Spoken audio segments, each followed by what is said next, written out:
Well, good afternoon, ladies and gentlemen, and first of all, of course, my thanks to the QED Communications for inviting me to this conference this afternoon.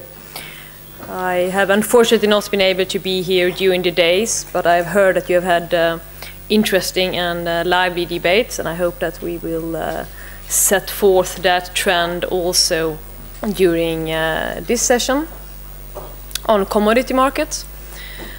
I will very briefly set out the main regulatory reforms in this area that are currently underway in the EU, and I will obviously be happy to have a further exchange then during the debate.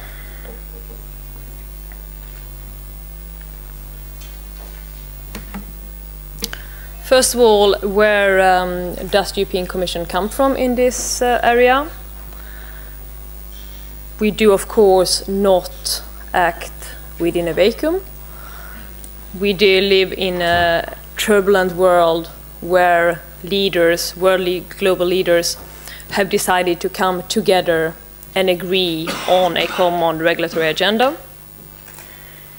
We do, of course, think about the G20.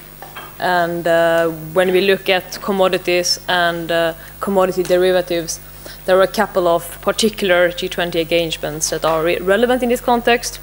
First of all, of course, the general idea to try to bring OTC derivatives, including commodity derivatives, into centralized clearing and, where possible, onto exchanges.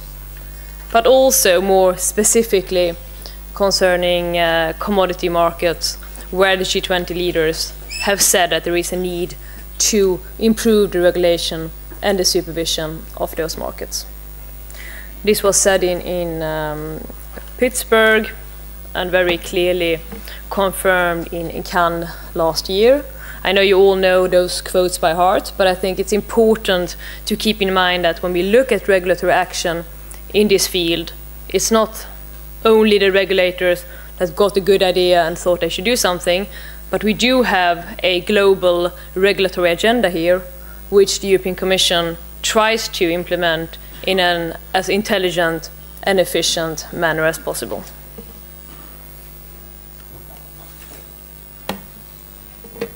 Of course, G20 is not everything.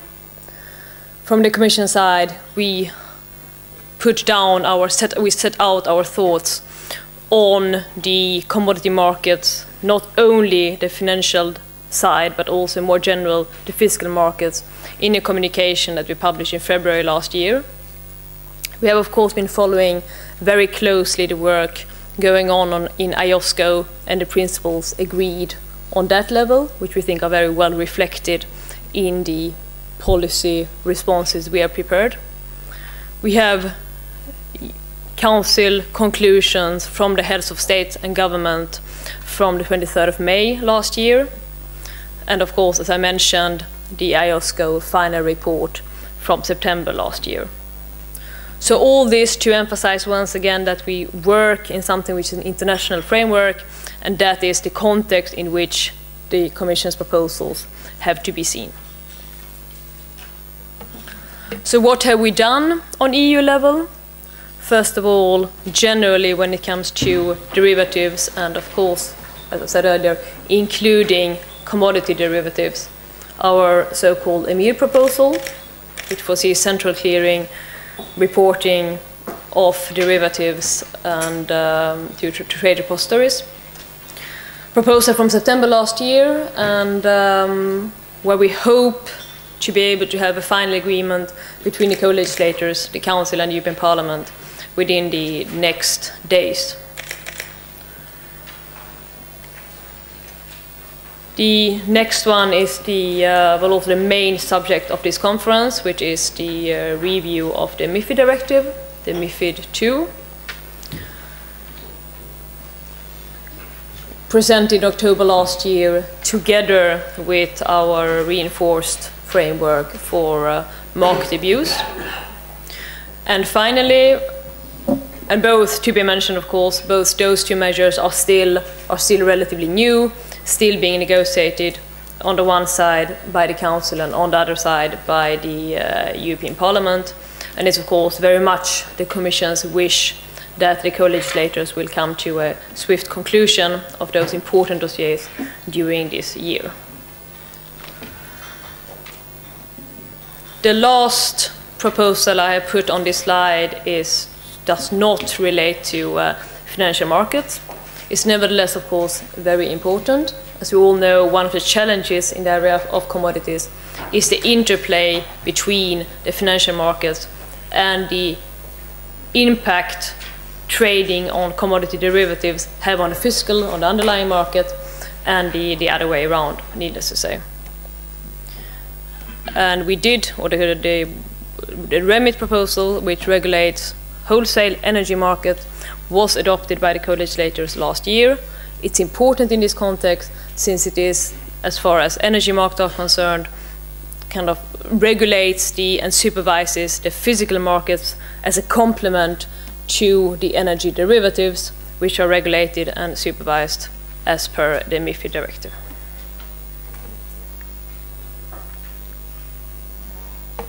Very briefly then on the proposed MiFID rules that are relevant in the context of commodity derivatives. First of all, trading transparency. The MiFID I rules, as you know, already foresee an enhanced and quite efficient transparency regime for equities. With MiFID II, we want to take this further also in the context of all other kinds of financial instruments, including derivatives, including commodity derivatives. The idea we have is that we have put out in the directive the general principles of transparency, which then have to be calibrated on a more precise basis on the so-called level 2 by the Commission in delegated acts and based on the advice by ESMA. This is important. We do not think that one size necessarily fits all, but what we think is important to ensure is that there are appropriate pre- and post-trade transparency rules for all kinds of asset classes traded on exchanges and regulated markets, and we just need to make sure that we get the calibration of those right. The second point is trying to ensure that derivatives are traded on organized venues where possible. Here we build further on the rules set out in the MiFIR when it comes to clearing. The idea being that derivatives that are clearable, that are standardized and liquid enough should be traded on one of the regulated markets as per MiFID II, which is, as you know, a normal regulated market, an MTF, or an OTF, the new organized trading platform. Very specifically, when it comes to commodity derivatives, we are also introducing a system of position reporting with an obligation for the trading venues to report weekly on the types of participants as classified in the different MiFID II categories. Second important point in this context are rules on position management and limits, to be specified again further with the help of ESMA by the Commission in delegated acts. And what we also foresee here is an improved and enhanced cooperation between national supervisors under the auspices of ESMA to make sure that those rules are applied in a coordinated and coherent manner throughout the internal market. Last point on this slide, the narrowing down of exemptions for commodity firms.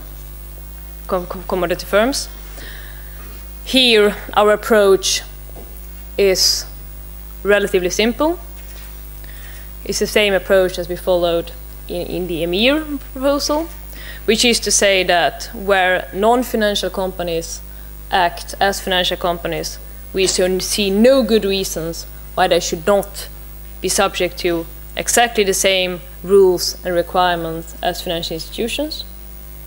However, conversely, where the trade in derivatives is an ancillary part of the main business, when it's necessary for commercial purposes, for hedging against risks, etc., then we do see that it's justified and appropriate that those firms are not subject to financial institution regulations. And this is, as I said, the approach of EMIR, which we have taken forward in MiFID II.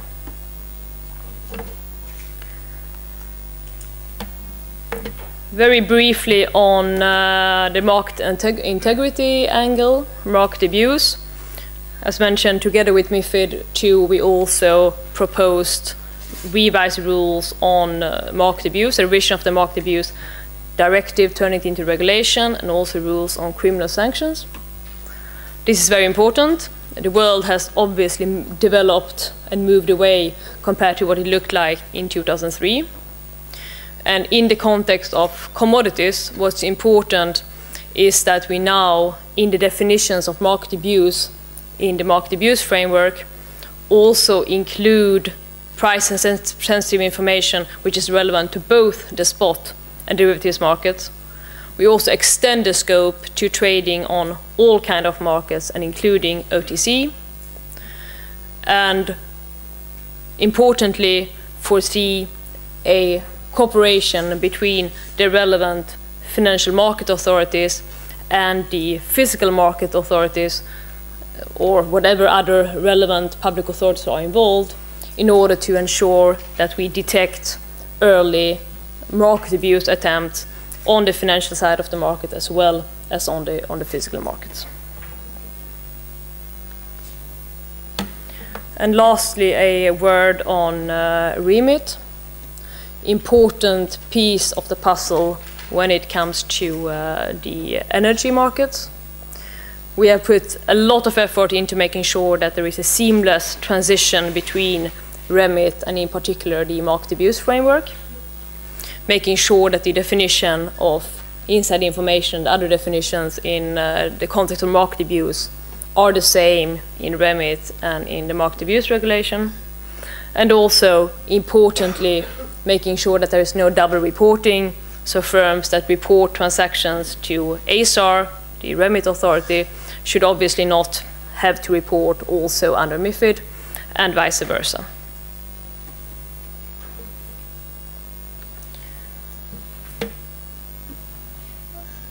This was, I think, a very brief overview of what the Commission is doing and has been doing so far on commodity markets, and I will stop here, but I look forward to our discussions later today. Thank you.